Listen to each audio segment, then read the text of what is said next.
अस्सलाम वालेकुम। एशएम न्यूज़ के साथ मैं हूं मुकद्दर रज़ा। एशएम न्यूज़ स्टूडियो में खुशामदीद। खबरों का सिलसिला बढ़ाते हुए खबशान करते हैं चीचा वतनी से। हमारे नुमाइंदे मोनीर सियाल की रिपोर्ट के मुताबिक चीचा वतनी बल्दिया अमला ने गरीब मजदूर के घर के अंदर दाखिल होकर मकान गिरा दिया है और अहले मोहल्ला ने इस पर शदीद एहतजाज किया। और तफसीलात के मुताबिक चीचा वतनी गौशाला वार्ड नंबर 16 में बल्दिया अमला ने गरीब मजदूर मोहम्मद सदीक और मोहम्मद शरीफ के घर के अंदर दाखिल होकर चार दीवारी और वाशरूम गिरा दिया है।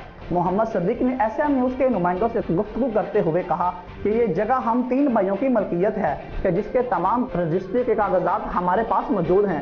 बल्दिया अमला ने हमारे घर में दाखिल होकर औरतों से बदतमीजी की और हमारे वाशरूम और दीवारें ज़बरदस्ती गिरा दी। हमारे साथ बहुत ज्यादती हुई है।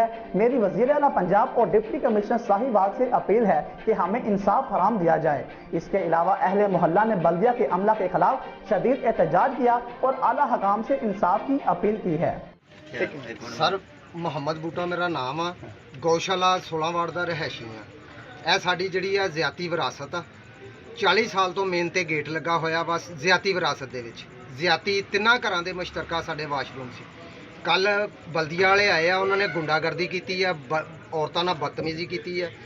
ਲਿਹਾਜ਼ਾ ਉਹਨਾਂ ਨੂੰ ਵਾਰਨਿੰਗ ਵੀ ਦਿੱਤੀ ਗਈ ਸੀ ਕਿ ਇਹ ਸਾਡੀ ਜ਼ਿਆਤੀ ਮਲਕੀਅਤ ਆ, ਇਹ ਕੋਈ ਸਰਕਾਰੀ ਵਿਰਾਸਤ ਨਹੀਂ ਹੈਗੀ ਜਿੱਥੇ ਤੁਸੀਂ ਇਹ ਕੰਮ ਕਰਦੇ ਪਏ ਹੋ। ਮੇਨ ਤੇ ਗੇਟ ਲੱਗਾ, ਗੇਟ ਤੋੜ ਕੇ ਭੰਨ ਕੇ ਉਹਨਾਂ ਨੇ ਅੱਗੇ ਗੁਜ਼ਰੇ ਆ।